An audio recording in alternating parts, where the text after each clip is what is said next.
तो सुने ज़रा, तुम मेरे सारे सवालों का जवाब हो।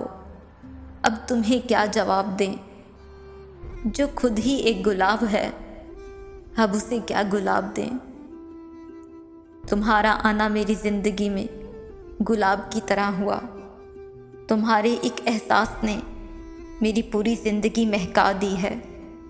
सोचा था मोहब्बत नहीं करेंगे, मगर जब से तुम्हें देखा है, ख्यालात ही बदल गए हैं मेरे। इस दुनिया को हम क्यों देखें? हमारा तो सारा वक्त तुम्हारे ख्यालात में ही गुजर जाता है।